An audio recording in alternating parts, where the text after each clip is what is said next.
Hi, this is Charlie with My Messy Fingers. I am going to do a walkthrough on the outside of this album build rather than a full video. It's pretty straightforward and easy to put together. This is featuring Ciao Bella's Farmhouse Collection, Farmhouse Garden Collection, and Scrap and Create did send me this collection to make an album out of it. Now, the album is a standard 8x8. I did add an additional spine panel and then this triangular diamond type shape panel. You can choose to add these two pieces or just leave it. If you don't add these two, then you can simply put a ribbon tie off enclosure or just leave it open. Now, if you do add these two additional panels, this will remain a 1/4 inch gusset. This one you will need to do a 3/8 of an inch gusset so that when it wraps over, there is room here on the curve for it to close. Otherwise, a 1/4 inch gusset makes it too tight. If you choose to not do these two panels, then these three embellishments will simply go right here. So you put the butterfly here and then the two brass filigrees that I have.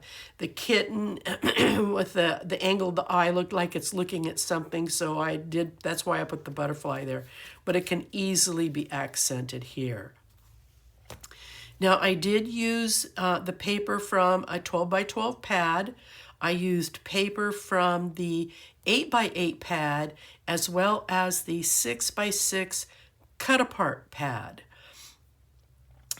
These images here are from the 12x12. You can tell by how large they are.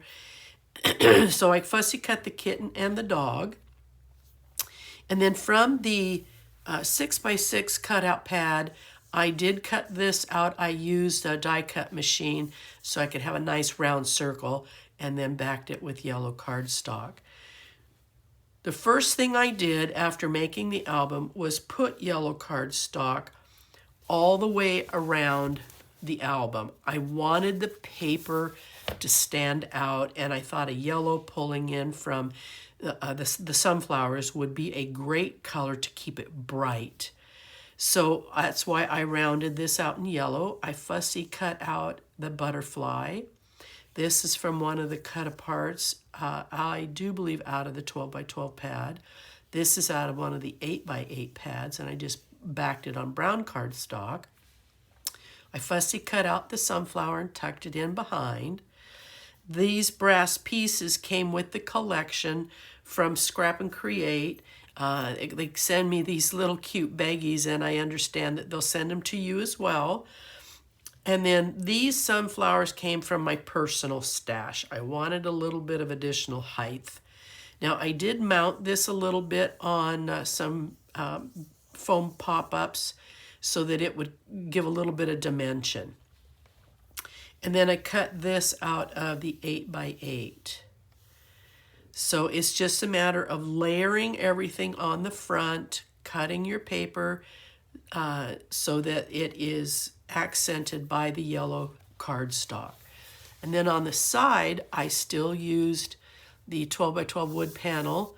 And then from the 6x6, there's these adorable boots. They just bring back so many memories for me because I used to have a farm. But I just kind of fussy cut them and just sent them right there very discreetly.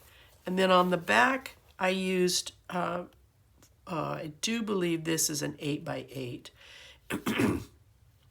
Yes, it is. This is an 8x8, and it has this little element on it, and then I put one of my sunflowers on here for a little bit of depth. And then I continued the wood panel here. So it's pretty straightforward. There's nothing real magical about it other than deciding whether you want to add these two panels and then placing those three elements here on this side. So I will hold this here real still for just a moment. So if you want to take a look, capture some images if you want, or stop the video so that you can see what I've done here. But it's pretty simple. If you do have any questions, give me a shout out, and I will do my absolute best to get every one of your questions answered. And thank you.